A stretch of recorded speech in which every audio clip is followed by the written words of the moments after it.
Alright guys, welcome back to how I paint my custom crankbaits. This is part 2.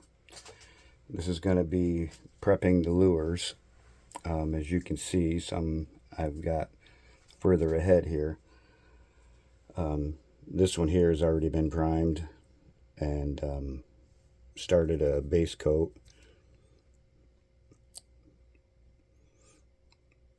Not sure where I'm going to go with it. I'm thinking brown trout. I'm not sure yet, and this one is just primed. After the gluing and stuff is what you're going to see today, and then after the prime, it gets its base coat colors. Then it'll go further from there. You can see a little bit of blue that I did on the gill. That'll get more defined. Yeah, and I dip it in poly after. I usually dip it in poly after this stage, but this hasn't been done yet. I want to rough over this really quick with a 2000 grit sandpaper here. I just go over it real quick just so the poly has something to bond to. And I put poly between each one. It just makes it durable. You know, when you're slamming rocks and stuff, it just gives it that extra protection. And this one here, I'm just about ready to glue. In fact, all of these need glue, but I did each one to a different stage. Like you can see, this one has tape on it, you know that, but we'll get to that. But this one here, you can see I put, let me see if I can get this so you can see it. There you go. You can see I put a split ring on the eyelet itself, because if you really look, that eyelet is actually below the level of this right here. So when I go to put that on later after clear coat, it'll just be that much more damage to it. So make sure you check that on your big bill divers, because you may not be able to get it in later without damaging your clear coat. I dip this, I tape it like this one before I dip it in clear coat, but after all the painting and everything is done, I give it 2 or 3 more coats with the bill just to seal everything all together with clear coat. So I did that on this one. This one's ready for glue now, and I taped a little just to show you this thin tape here. You don't have to try to worry too much about getting really close to the edge with the blue tape. Just get it as close as you can, and then fine tune it with this, because it's a little more flexible because it's narrow, so you can get around, you know, where you really want that blue tape to go. So don't be so fussy in trying to get it with the blue. Just get that on there, get it covered. And the rest of these just need to go over. Now what you want to do when you get them out of your box, because of shipping and how they're put together and everything, you may find cracks. So go over them really good. Make sure you look at them really good, and make sure there's no cracks anywhere, especially where they're joined together, especially where these are put in. Excuse my old dried up nasty hands, but look everywhere on the body, because even in shipping, when they're throwing them boxes around, you never know. It could be cracks anywhere. So that's the first thing I do, is I go through them all and make sure there's no cracks on every one of them. And I pretty much have done that. Just I wouldn't set up something that I'm going to paint without checking it completely. So that step I've pretty much done. And now we're pretty much ready for gluing. Let me pull up my chair here and we'll get started on that. So what I use for glue, I'll stand back up for a minute. I'm below the camera, that's why I have to stand up so I can see in the camera. But this is what I use. This is for, well, primarily used for building model cars, 125 scale cars or whatever, plastic model cars. That's primarily what this is used for. But because you could use really thin super glue too. It's just got to be thin. And now I'll show you why. Let me sit back down. And what you want to do, I'm just going to put this right here so you can kind of see what's going on. Now what you want to do, make sure you got some glue in the brush itself. And well, let's do this one because it's big and you can actually see what's going on. We'll put the glue there. You want to go everywhere that this was put together. And this stuff is thin, so it'll find its way in to all the places that it didn't get glued together at the factory. It may look like I'm making a mess, and right now I am, just for video reasons, so you can actually see. I'm usually a little more careful than this.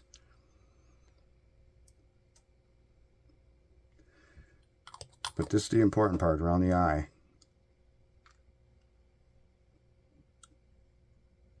See how that followed that all the way down?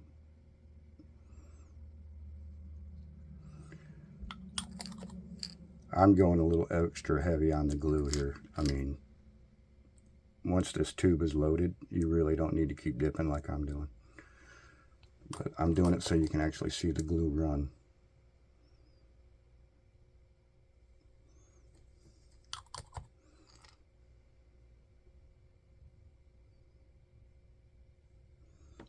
Now, if there was any cracks or openings in any of this where it was put together, this gets right down in it. And same with the eye holes where there's put together. They're laid in. It's kind of like two pieces, of course, and then the wires are laid in, the eyelets are laid in, and then the next piece is put on top of it, and it seals it together, and it can't pull out because of the way it's bent inside. And yeah, just go ahead and gob it on there. Just don't worry about that because it's metal. You can get the glue off of it. There, that's the first thing I do, is go all the way around it with glue and let that set up and dry. It won't take long, like minutes. If you have accelerator, it would set in less than minutes. But it's pretty much dry right now. All this back here is dry. A little bit wet, but mostly dry, because I really gobbed it on there. In fact, you could do that. You can go over it afterwards with your finger and get the excess off, because you know it's seeped in by now. And just get the extra. Have a paper towel around just to get the extra glue off. Once it's worked its way down into where all these are drilled in or set in, you know it's done. Then once you're at that point, you'll take your 1000 and you just go around everything to make sure. Well, actually, before that, what I do is I'll take this, and anywhere like right here, especially, because these are two different pieces, two different molds, so they're not going to line up perfectly each time. So I'll take a little file, and you don't have to use a file, you can use sandpaper, but this just does it much faster. Just a couple of swipes just to get those two where they join together to be smooth. This is why I wait till after I glue to make sure everything is one piece. Now that's better already. Right there you want to do it, and anywhere where it's gonna be a little bit different where it's joined together, just run over it really quick with a file, because you know if it's off a little bit here, it's going to be off a little bit everywhere. So just run over it real quick, get around these eyes, and you can see where I'm actually scratching, so you'll know if it's level.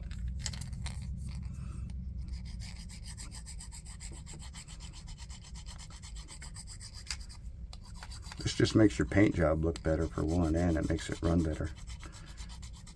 Give the tail a little bit of curvature. just to keep that smooth form going.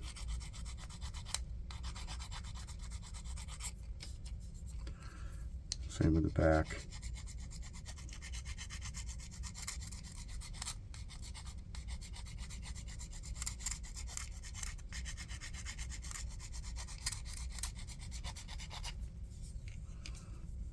So you just want to clean it up.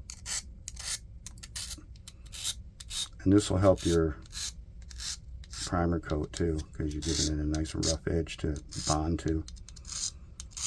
Especially around this right here, because you want that to be sealed so the water won't get in. And then just work your way up. And I'll do that to every one of these, but we're not going to do it on video. I don't think anybody wants to sit here and watch me do this. But you can see how the scratches, if you just work your way around and kind of round it off at the top, you can see how it makes it look smoother already.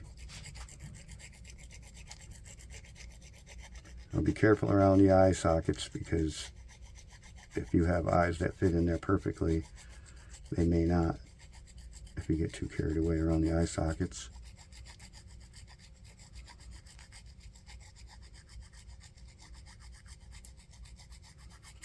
Just giving it a nice contour across the top.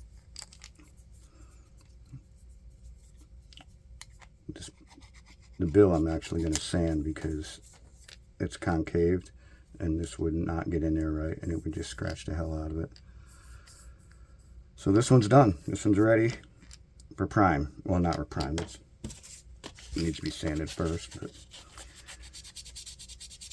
just go through real quick, because you want something for your primer to bond to. This is very, very smooth. Well, this isn't going to get primed. This is going to get clear coated. But I'm sanding it now because I'm going to sand the whole thing. That way I know it's done. And you won't see these scratches on the clear coat.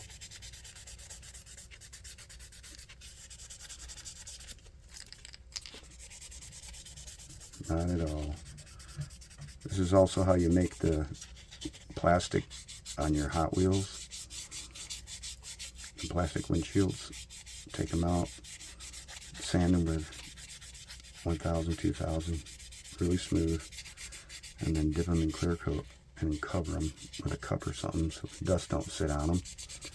And you'll have really super shiny windshields on your Hot Wheels. It'll last forever.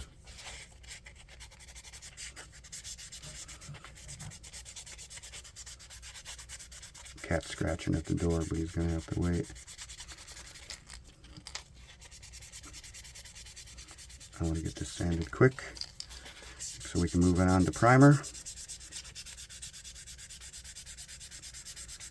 Now you don't want to get too carried away. You can see there's some detail in the scales and stuff, but even them have, you know, rough edges from the molds. No mold is perfect. There it is. As simple as that. That is completely ready for primer. You want to wipe it down, of course, you know, with a tack cloth if you have one, or just blow it off. I mean, it's a fishing lure, it's not a Mercedes. Just blow it off or wipe it off with a duster. It'll get it right off.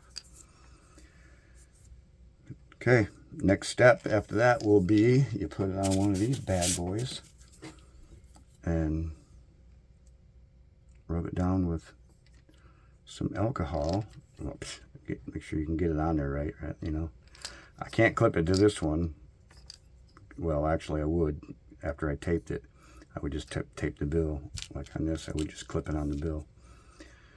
But we're not painting this one today. I'm just showing you all the things. We're actually doing this one. This is the one for the video that we're actually doing. But I just wanted to show you the steps on this just because it's so much bigger, so much easier to see. But this would get put on here in some ways where it's kind of solid like that. Any kind of clamp that you can hang on to it, and then you just want to wipe it down with alcohol. That gets all your oils from your hands and stuff off of it. And then once it's on here, it's ready to prime, and you don't want to touch it. So you let it air dry longer the better, because you're going to have little puddles of alcohol in places. So the longer the better. I mean, 15 minutes tops, it's completely dry. And then you want to shoot it right away with your primer. So it'll look just like this, and that's why that one's so smooth, because I did all those steps right there that you just seen me do to this. It's a little dirty now because it's been sitting around and the dust been collecting on it, and it needs to be sanded, which is like this. Since I have the 1000 out, you can see I've done one before. And you just lightly, very lightly, go over this. You don't want to wear the paint off. You could, I mean, it would take a little bit to do that anyway, because it's on there pretty good. It's a pretty good coat. But very lightly, just to smooth it down. All the way around. It's a little harder with lures with gill plates, bigger gill plates and a lot more gill plates. You got to spend a little bit more time looking around the edges like this. And make sure you don't wear it out where it's high-rised. You don't want to rub it too long because it'll wear the primer right off of it. That's why you want to go very lightly all the way around. Don't worry too much inside the eye sockets, because if you try to get in there with a flat piece of this, it'll just wear the edges, and you really don't want to do that. You want that nice smooth round edge into that eye socket. And that's it. That's ready. That's perfectly clean now, other than my hands touching it, but they're pretty dried out. I could go over it and clean it up really good so none of the oils in my hands are on there, but like I said, it's a fishing lure. Put enough coats of paint on it and you're not going to see any of your fingerprints, oil at all. Okay, so the next step would be to tape this bill. So like I said, you just put your tape on there, get it on there. Don't try to get it all finesse. Just get a straight line, put it on there, fold it around. Get a straight line, get it on there, fold it around. And then do your detail close up with this as much as you can. And if you want to, you can take this and you can go around the eyelets. Now on this one, you can see this eyelet is way set in. And if I hang it this way for the clear coat, like I'd like to do, it's going to puddle. And I don't really want to hang it this way because it'll drip off and it'll make an ugliness around the edge of this. So I will have to hang it this way. So what I'll have to do is tape that. And the easiest way to do it, because you're not going to be able to get tape in there and do it with your fingers, or at least I wouldn't be able to. Let me find the edge of the tape here. So look at this, I can't even do this. Instead of trying to get it around that one, put it around this one. See if I can do this without looking like a monkey screwing a football. Just get it on there.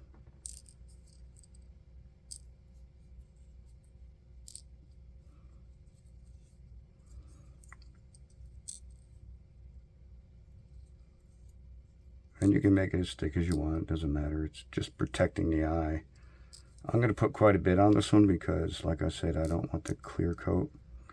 And just give it a pinch. Make sure it's on there good. Give it a nice pinch.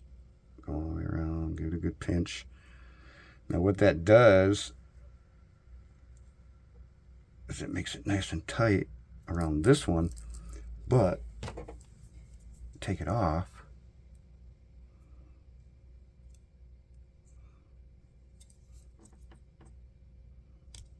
And you can put it on the other one. But you gotta be careful because you don't want to crush it. There you go. And just turn it around. Open it up a little.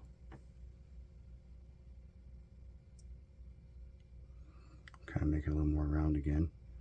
You gotta play with it a little bit sometimes. I got a little rambunctious on this one, but and then just slide it over this one, push it on. Oop.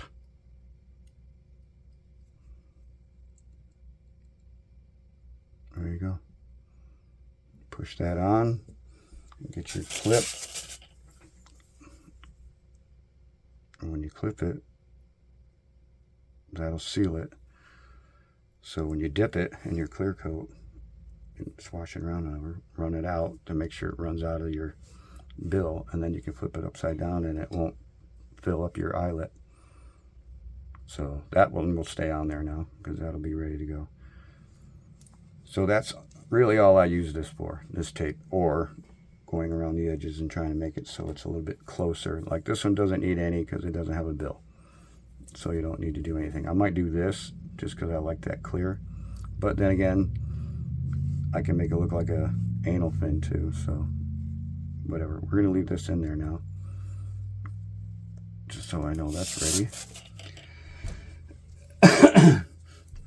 Excuse me. And these toothpicks, sometimes, like, they come in handy if you want to dip. You can just take it now, and you can dip that in your clear over there. I got clear coat sitting. And then you don't have to worry about it. And you can actually hang it that way if you wanted to, and it'll run out of this eye hole because of this. Give it a little tilt one way or the other, and it'll run down the toothpick. You can also have a paper clip or something pre-wired in there ahead of time. But most times I just use these to pick them up, just to get them in the dip, and then I just hang them on my rack. So it's good to have them hanging around. Okay, once they're posted up on this bad boy, they're pretty much ready to go for primer. Okay, that's this one here that we just posted up. I did all these other steps too. I sanded it and glued it, and it's ready to go. I just wanted to show you the steps on each one of them. So we're going to cut the camera and get set up, and we're going to start priming. I just wanted to show you the different lures that I have. Around here, these are pretty much the hard baits, other than the big musky baits that you really need. You know, you got your crappies and small fish, panfish, bass, and all the way up, you know, your walleyes and other panfish and muskies and stuff. They'll all hit these where I live. And then you can get into your swim baits. These are really nice for the northerns and the muskies. You can get a little bit longer for the average guy, but that's pretty much all we use around here, or I use anyway, other than your soft plastics and a few spoons and stuff. But your crankers are just pretty much these right here in different colors. Okay, so we're going to get set up for the primer, and we'll see you then. Be right back.